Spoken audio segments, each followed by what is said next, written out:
fantastic weekend. And we saved the best to last, obviously, haven't we? Would you please put your hands together for DJ Supper Club?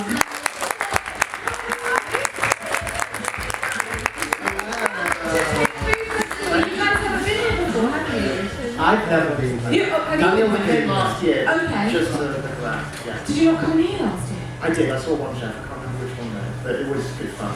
But this will be better. So welcome to you both, and it's so good to have you here. There's a really interesting array of ingredients and equipment out. Yeah. And you're going to show us something delicious to eat. Yes. And also talk a bit about DJ Supper Club. Yes. So what are you actually going to make today? So today we're making a white chocolate panna cotta, and it's going to be accompanied by a lemon sherbet, a raspberry sorbet, a caramelised white chocolate crumb, and we also have mint and macerated strawberries. Yes. So and a few elderflower gels. So there's a lot of components. Have you devised who's doing what, or do you work together? Do I need to do something? Yeah. So we're going to be working in tandem, doing bits and pieces. So. Okay. So shall I just let you get on with it? Yeah. Right. You start, and I'll chat to you both. Okay. So these recipes as well are part of DJ Supper Club. Yes. So what is DJ Supper Club? So DJ Supper Club started in our meeting. We met at the box in Soho. I don't know if you guys have ever been to London. But anyone been to London? far away. Listen, I've seen dead deers on the street around here. I was like, where am I? But your accent isn't from London. No, I'm from Leeds. I'm on the borderline of the country. So okay, now you've become a Londoner. Yeah, I'm a proper Londoner. Yes, fair enough. So you two met in London? Yeah, we met on a night out, and you know, me and Daniel, we're both Piscean, we both love cooking, and we both love partying. And so like we just got chatting and we had so much in common, and we wanted to create a space where we could enjoy, you know, Michelin-style food without any other stuff. We wanted to have fun. So the premise of DJ Supper Club is to make fine dining fun. So we have, at our events, we have like drag queens, we have musicians, magicians, we have everything. So it's just a whole interactive environment. You can meet new people and have an amazing time. So it's a proper experience. It's an experience. Yes, and without the stuff and kind of the ponciness. Yes, exactly. Yes, a traditional fine dining. Exactly. Excellent. What we doing over here, Daniel? So I'm starting off with making the caramelised white chocolate crumb. Okay. So I'm making a shortbread biscuit here, which is just eaten butter and sugar. And then I'm going to put the white chocolate in the oven to caramelise. Okay. And now this is a really good trick that you can just do at home yourself for a tasty snack. You just put white chocolate in the oven. Very tasty. Every 4 or 5 minutes you give it a stir, and it goes really golden and caramelly. So it's almost like caramel, like the own version of caramel at home. So we're basically making our own version of that. And then we'll mix it with a shortbread that we made as well. Put some fresh lemon zest in there, and that's the crumb. Excellent. And what are you doing, Joel? So I'm about to make the white chocolate panna cotta.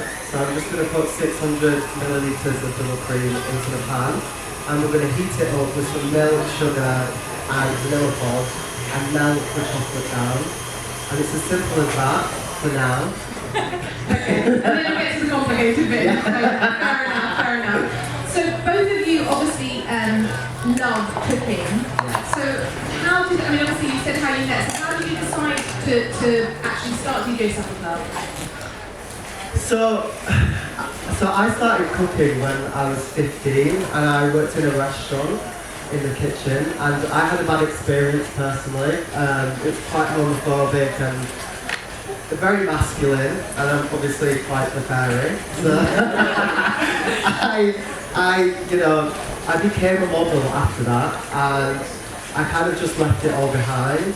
But it always niggled at me that something that I loved got taken away from me because it was a space that I wasn't comfortable in. So I was modelling for like 7 years, and then I bumped into Daniel, and he kind of ignited that passion back in me. And I was like, why don't we create something for ourselves?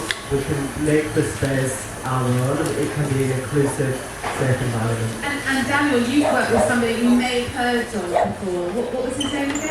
I used to work with Hester Bloomford. Anyone heard of him? Someone at all? What was he like? Yeah, so he's a very interesting character. He's got a big mind, big brain. He's got all these crazy ideas, of course, like snail porridge was one of his famous dishes, and he modernised like making liquid nitrogen ice cream, and like countless dishes. Sound of the Sea, he invented the world's first multi-sensory dish, and that was one of the dishes that I started on when I worked at the Fat Duck.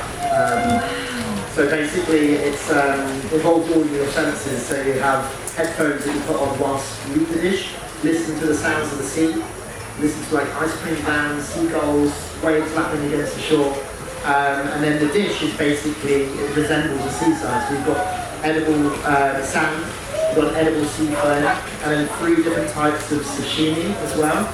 And then you eat it and you just feel like you're at the seaside. And then we had guests come to the Fat Duck and have that dish, and they would burst into tears at the table eating that dish, because it just reminded them of their childhood, of going to the beach, and it just brought them back. So it really triggered a lot of like positive memories for people coming to the restaurant. So it was a real special experience working for Hester, because it's a different restaurant, the Fat Duck is, compared to anywhere else. It's more of an experience than it is a meal. Yeah. But yeah, I also worked for Marcus Waring for 4 years. Anyone heard of him? Marcus Waring?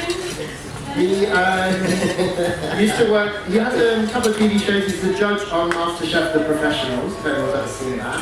Oh no, I was joking, I've heard of him. I've heard of Hester as well. Sorry, it's just my sense of humour. But yeah, so Marcus was a very different kitchen environment to the Fat Duck. It's quite old school, you know, very Gordon Ramsay sort of style, lots of shouting, you know, swearing in the kitchen.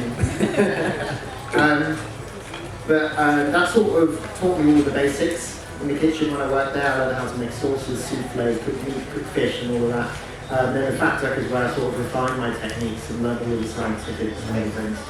And so what kind of kitchen do you go to supper club? Is it like a shouty kitchen or is it a nice kitchen? We've got music on. Oh, music. What music do you play? All types. Pop, house music, anything. Do you like dance and cook at the same time, or? We tend to, Are you good dancers? When I'm drunk. Do you have a signature move when you're drunk? No. We're not doing that. We're here to cook. But can I just add on to what Daniel was saying? When I did a stage at the Fat Duck, and I had the Sound of the Sea meal, and I don't know, you guys have to try it, because it really is a sensory, emotional experience. Like, I was like, wow, this is it. Like, it's shockingly amazing. So if we can take that essence and put it into what we do, that raw essence of what cooking should do, it should emote and it should have feeling. Absolutely, I couldn't agree more. And also, it's really interesting what you say, is like, I think there unfortunately is this kind of association with fine dining that it's a bit posh. Yeah. And it's for a certain type of person. And it's really interesting the kind of concept that you've got, which is making it more accessible and making it more interesting. So if we wanted to come to a vegan stuff club, how do we go about doing that? Yeah, so we are currently, we're actually about to do a drag brunch, which... Sign me up. It's going to be at the Amana Hotel, which is in Soho. Oh, it's near Covent Garden. Yeah. So... Do you know your London? That place far from... Just. I mean, I've been there long enough, I should know it. But, yeah, so we're doing a drag brunch there, and that will have DJ, should have unlimited alcohol, but we're trying to work that out. And yeah, we're going to have our amazing cooking. But it's a bit more of an accessible menu, so we're trying to bring the price down. It's going to be about £60 a ticket. Our normal supper clubs, we like to showboat on those ones, so the prices are a bit higher. So what's a kind of a typical menu then for one of your supper clubs? Or is there not a typical menu? There's not a typical menu. We kind of go with what's seasonal and what we are inspired by Yeah, at the moment. the whole idea is basically we're just trying to use the best produce we can find and highlight whatever it is that we find in season. So the last one, we did a really nice fillet of beef and then we used seasonal vegetables. So I think it's going to get to winter, so we did crispy cabbage, place that in like... I love crispy cabbage. Yeah, it's just so delicious. So the way we cook that is we cut it in half, char it in a pan, and then we debase the pan with balsamic vinegar, chicken stock, that goes down, and then we cook it in the oven, finish it with like a crispy top, so like panko breadcrumbs and cheese. Yeah, crowd pleasing that is. Yeah. I'll just touch back to what I'm doing here. Yes, please. So the Is that your shortbread dough there? That's the shortbread dough that I finished off. And then in the oven, the white chocolate crumb is nearly there. Lovely. So the shortbread dough, just want to make your normal shortbread dough. You don't need to cut it out nicely because you're going to make it into a crumb after. So you can just be really quite rough with the chopping of it. And then it all goes onto a baking tray, 180 degrees, for 10 to 12 minutes. And then when it comes out, we'll mix it with the white chocolate. Excellent, lovely. And how's yours going? Mine's going well, so the white chocolate is just melting. And shortly, well, I can do it now. We're going to start gluing our gel sheets. Right, so people are scared of these. Yes. Is this the tricky bit that you were alluding to? This is not tricky. The No? panna cotta is not tricky at all. Okay. It's very easy. So you're just blooming these, and you just want to put them in cold water. We've got 5 sheets here, and we're just rehydrating them. And then once they're rehydrated, it should take a couple of minutes. We're going to squeeze them out, and then put them into the warm panna cotta mix. And then give that a whisk, and shred it. You make it sound exceptionally simple. And easy to follow. Are these recipes available on your website, or is this something that we would have to pay you to come and make them for us? So we do private bookings. We did one last night actually in Cotswolds. And this is one of our favourites. Yeah, we curated this whole thing ourselves. And people love it. Did you make this last night for the... We made it last night. Yeah. Oh, what else was on the menu last night? We did a beef Wellington. Yum. And I made for the starter crab and crawfish. Crayfish, ravioli. Very good. So do you kind of set up who's going to do what in the kitchen? Tell me you argue as well. Do you ever argue? No, not often. That's No. I think we kind of mitigate each I think we both understand that an argumentative kitchen is not a positive environment. Yeah. You don't like that. Where's he at? He's actually gone home already. No, but it's true, and I think especially if you're working together and you're cooking together and it's all about being creative and having fun, you don't want to add a bit of anger and Drama. No drama. I agree. Especially not when there are sharp knives and stuff you can pour over each other. So now this has melted. I'm going to get a jug. Where's my Do we jug? have a jug? We Who's do, this? yeah. There's one. There we go. Very good. I'm just going to pour this in here. We're going to sieve it first. Okay. And what's your website as well? Is that... So if you want to follow us on our website, it's djstuffofbook.com, and that has all of our upcoming events and stuff that you can see us at, any demos or our upcoming books. But we haven't actually got a date for our official ticket launches yet. Okay, but we can follow you on social media and then you'll probably announce it there. Yeah, exactly. How are we getting on over here? So the next- Is this the caramelised? Yeah, so this is the caramelised white chocolate. You need to really mix it all together. Yeah. And then you can try it with that. Nice, Yeah. thank you. So you'll see you sort of get that caramel, white chocolate flavour. Almost addictive, right? So that is white chocolate. Just white chocolate. Put it in the oven and mix around until it turns golden brown. That's it. It's beautiful. That's actually my life. I never knew you could do that. It's really simple, but it's gorgeous. Yeah. And What else would you use that for, other than just literally to sit with a spoon and just eat it? Okay, that's it. That's what Daniel does. You could mix it into a biscuit before you bake it, and you've got caramelised chocolate or chocolate chip cookies with caramelised white chocolate in it. You could basically replace any recipe that has chocolate in it with that, and then elevate it essentially. And you can kind of make them different sizes as well, I suppose. You can, as the crumb, you can Yeah, bigger so chunks and little chunks. Yeah, exactly. This later on will like chip down to it even. More like a powder. Yeah. Okay. Amazing. So what I'm doing next over here is I'm making an elderflower fluid gel. Now this is like something that we used to make at the Fat Black Pint quite a lot. So fluid gel essentially is something that is set, semi-set. It's a liquid and you set it with a setting agent, usually gel and F or agar. Today we're using agar, which is like a vegan gelatin. So we set it and then we'll blend it into a fluid gel so you can like pipe it onto dessert or whatever it is you're making really. We used to use it for a variety of different things at the back up. Is it easy to make or is it something you have to be a bit chefy to... It's a bit chefy, but Okay. I'll teach you and then hopefully you'll be able to do it after this. I mean, how impressed would your guests be if you started piping gel onto your spaghetti bolognese? We'll have to try that. Elderflower gel and spaghetti bolognese, maybe not, but okay. So right You're pouring out your now, mould. yes, I'm pouring this into the mould, and then this will be just going straight into the fridge.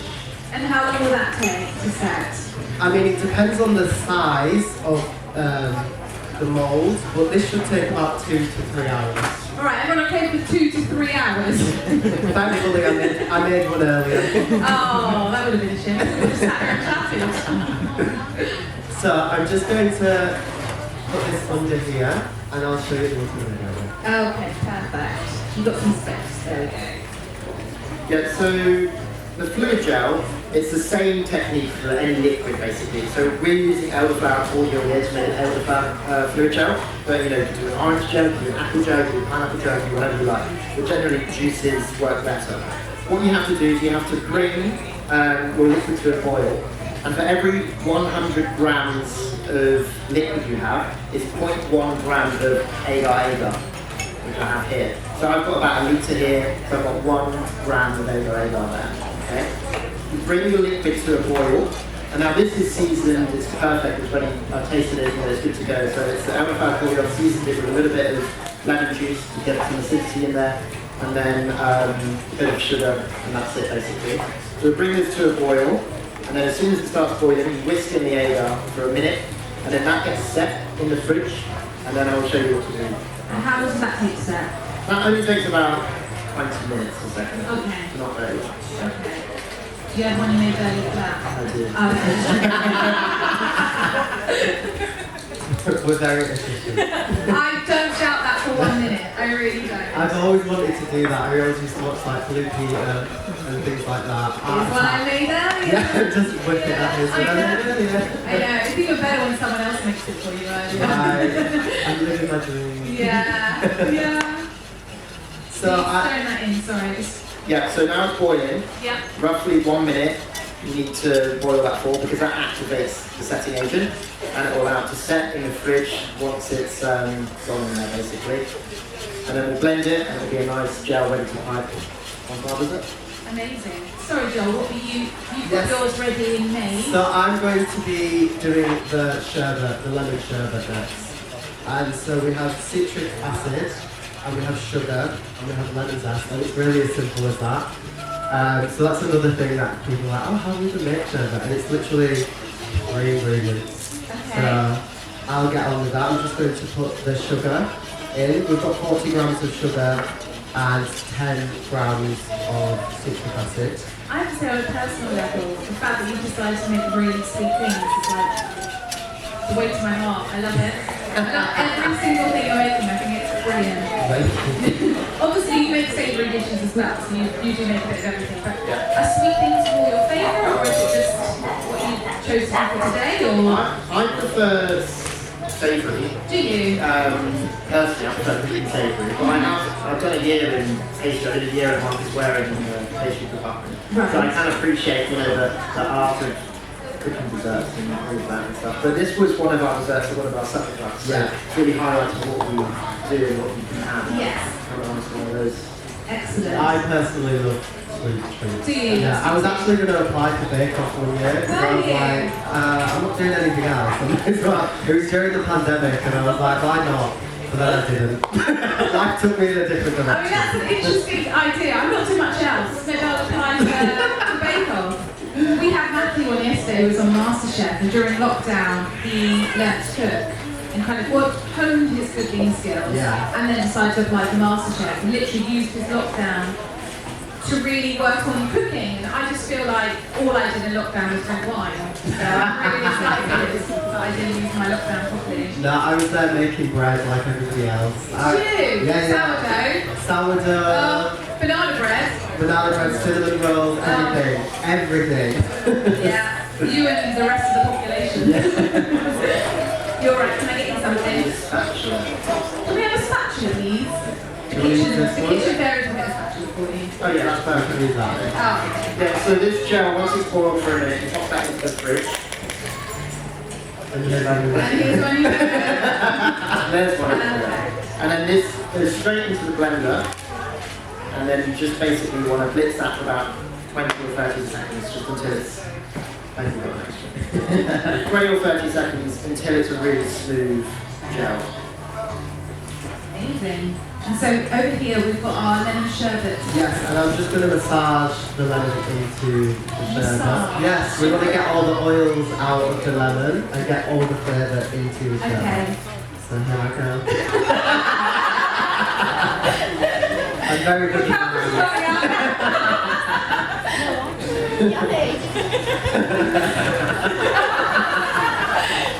You do this probably in the kitchen next door. It's like you've got everyone looking at you. I love it. Great massage technique. Well done. Thank you.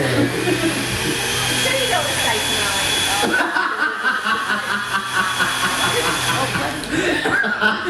Elliot, get your mum. Sorry. Right, so this will wash mine. Massage over. Your gels all Gel's all blitzed up. zhuzh. I would say zhuzh. Just. Blitz is probably the more professional one.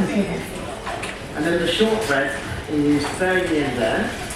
It's looking great. It's looking really nice and golden brown around the edges. Yeah, so you want to go as dark as you can. Okay. Because it will crumble much easier that way. Oh, okay. I love shortbread. I love how buttery it is, and it's such a good base for desserts. Shortbread's my favourite biscuit.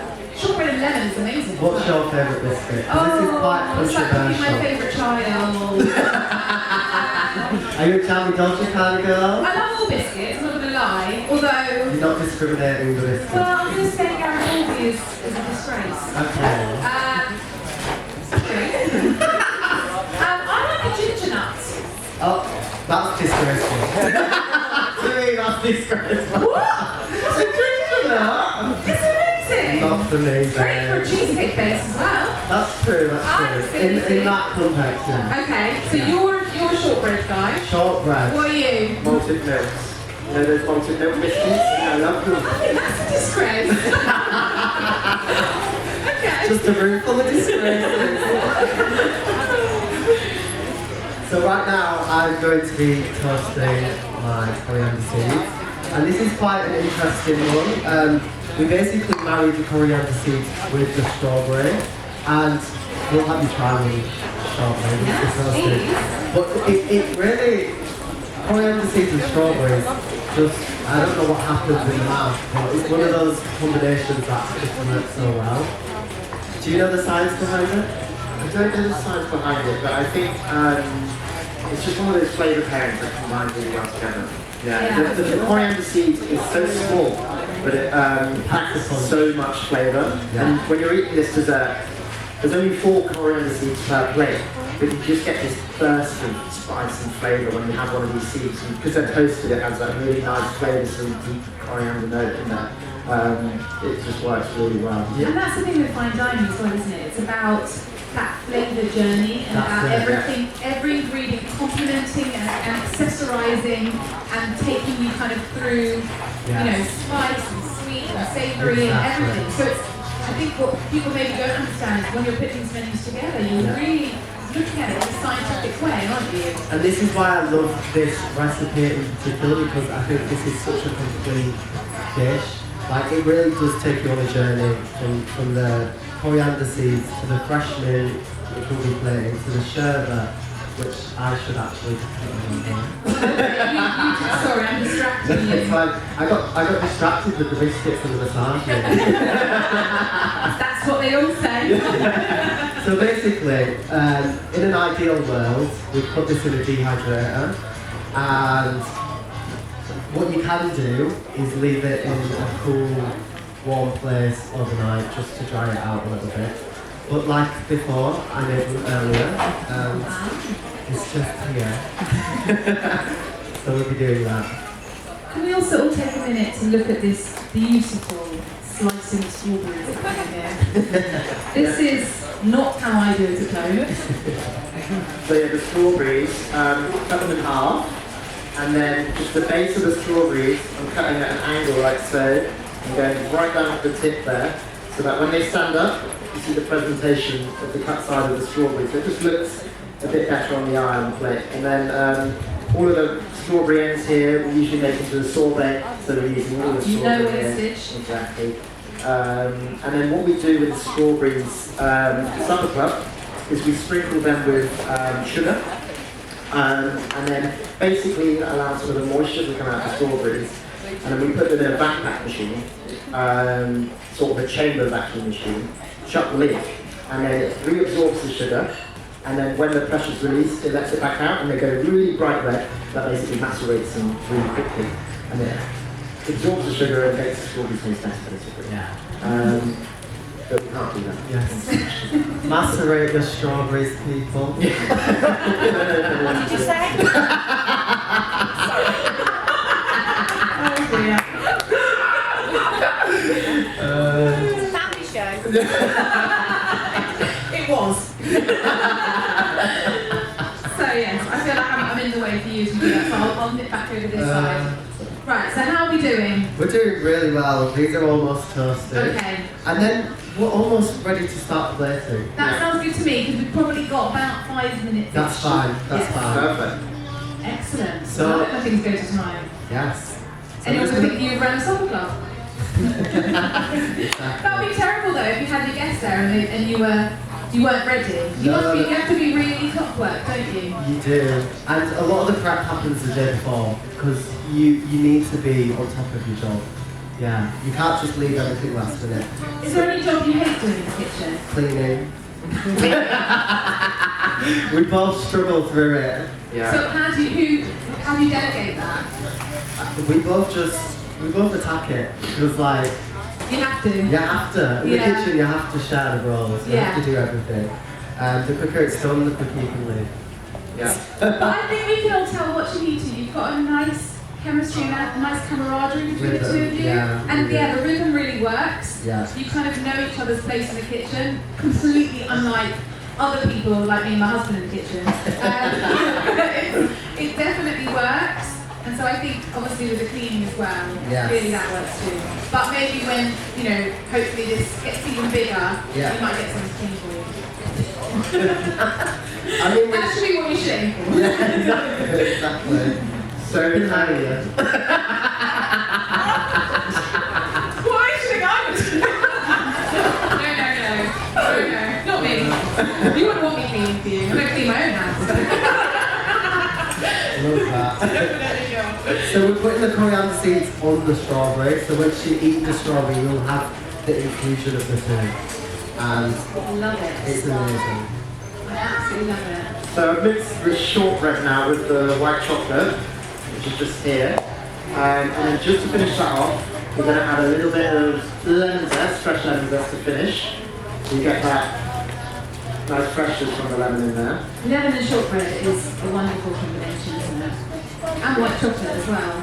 Caramelised white chocolate makes it even better. I'm so going to do that as soon as I can. I'm going to get some white chocolate. Do you have a particular white chocolate that you like to use, or? Green and black is quite good. Yeah. All in. I would just say don't use cooking chocolate. Oh yes. One thing chefs always swear by is that he's cooking chocolate. It's a scam. It doesn't work. Yes. And it often messes up your recipes. Yeah. Literally. No, I would totally agree. We'll get the ice cream now, if possible. Yes. Yeah. So we Ice cream too? we didn't have an ice cream machine on stage, unfortunately. It's a sorbet. Yes. Oh yes. Sorry. It's a raspberry sorbet. Here's one I made earlier. Here's one of those. Exactly. Wow. So we're getting to the plating now. So you said people can also have high for private dining as well? Yeah. And so literally, for special occasions or if you want to have a nice family meal, you can have you guys come and cater and, Yes. and make something like this. Exactly. So the event we did, the private event we did yesterday was for a charitable cause. We did it for the BBC's charity. BBC Correspondence Charity. Huh? The BBC Correspondence Charity. Yeah. They've got two charities, Children in Need and Correspondence. Basically, one of the prizes at the Correspondence Awards dinner this year was our supper club at a private event, basically, their choice. So we did that last night. But we've done loads of things. We did Maisie Williams' birthday a few months back. Yeah, that was very interesting. Yeah. Yes. Then we gave her friends, fans, have seen her. And, Yes. Wow. Yeah. She's the one that killed the White Walker. Okay. She saved the day. So what we're doing now, I'd always advise a big plate for this, so you can really, go creative with the decor. Yes. Okay? Panna cotta that is set earlier goes into hot water, and then you just check until it's released from the sides, and it should just move around quite freely. And then hopefully, fingers crossed, it should pop out like so. Woo! There we That go. is good. And then just clean the plate with a bit of kitchen rock. Do you have tweezers as well? Not for this one, it's not really necessary, But you do have we tweezers. do often do. Yeah. Sometimes it's necessary. Wait, I've just realised something. I'm a bit stupid. DJ Yes. Daniel Joel. Yes. That's it. Not DJ as in Both. DJ. Both? Yeah, this is play on words, yeah. Gosh. Sorry, it took me till now to realise that. Yeah. So then, Joel's going on with the caramelised white chocolate crumb. Yeah, we just want to really zigzag this crumb and turn it around the whole plate Yeah. so that we can nicely decorate. And then we're going with the strawberries. These Michelin star restaurants and the Fat Duck and Mark's Way, the idea behind plating is there's a few little secrets of the trade. So when you're plating, you should always plate in odd numbers. So never, 3, 4 pieces of something, always 3, or 5 pieces of strawberries instead of 4. Just looks better on the eye for some reason. People tend to like something more in odd numbers. So the strawberries go on, got 5 pieces there. We're going to go in with the elderflower gel. We just want to place them by the strawberries.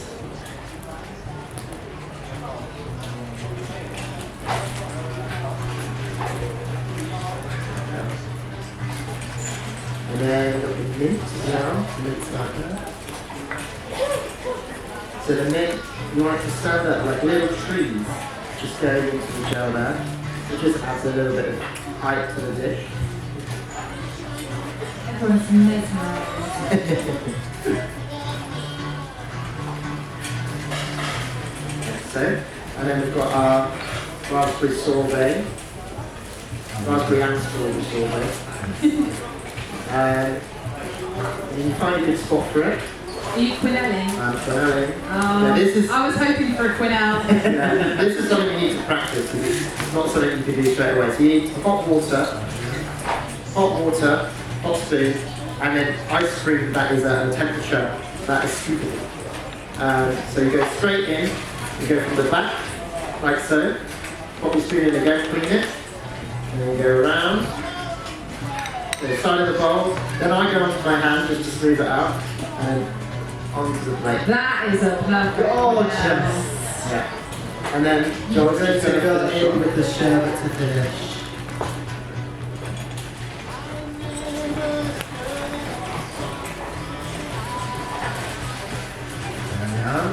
There we go, that's our It's absolutely absolutely incredible. White chocolate panna cotta with caramelised white chocolate crumb, macerated strawberries, raspberry strawberry sorbet, and elderflower gel. Thank you.